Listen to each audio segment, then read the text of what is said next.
बताइए कि निम्नलिखित बहुपदों में कौन कौन बहुपद रेखिक है और कौन कौन द्विघाती है और कौन कौन सी त्रिघाती है। तो पांचवे का पहला सवाल, तो देखो सबसे बड़ी घात यहां चर राशि पर सबसे बड़ी घात 2 है, तो यह अतः यह द्विघात बहुपद है। मैं आपको फिर से समझा देता हूं। यह सबसे बड़ी घात यदि 2 है तो द्विघात बहुपद कहलाएगा, सबसे बड़ी घात 3 है तो त्रिघातीय बहुपद कहलाएगा, और सबसे बड़ी घात 1 है तो रेखिक बहुपद कहलाएगा। तो यहां दूसरा देखिएगा, दूसरा है x और x माइनस x पे घात 3, तो x पे सबसे बड़ी घात 3 है, तो यहां चर राशि पर सबसे बड़ी घात 3 है, अतः यह त्रिघाती बहुपद है। अब तीसरे नंबर का y plus Y square plus 4, यहां चर राशि पर सबसे बड़ी घात 2 है,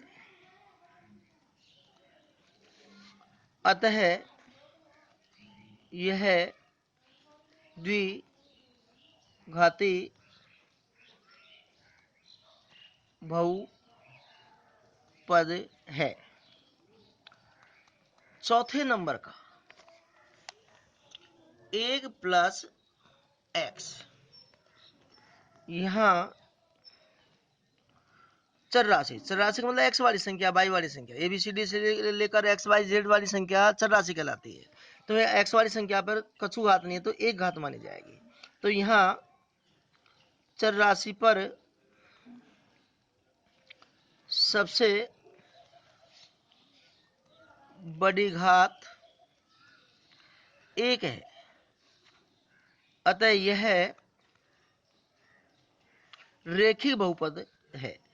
एक घात वाले को हम रेखिक बहुपद कहते हैं, 2 घात वाले को हम द्विघात बहुपद कहते हैं, 3 घात वाले को हम त्रिघातीय बहुपद कहते हैं। तो यह रेखिक बहुपद है। आगे देखिएगा पांचवें नंबर का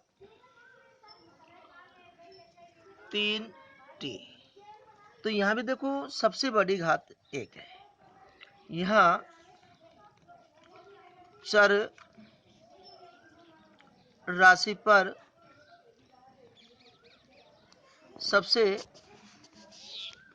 बड़ी घात 1 है, अतः यह रेखिक बहुपद है।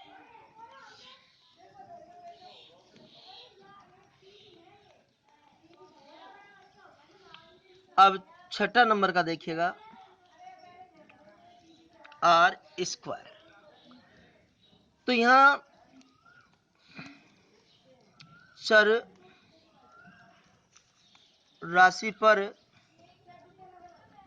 सबसे बड़ी घात 2 है, अतः यह द्विघात बहुपद होगा। सातवें नंबर का 7 x पे घात 3 यहाँ चर राशि पर सबसे बड़ी घात 3 है, अतः यह त्रिघाती है, बहुपद है।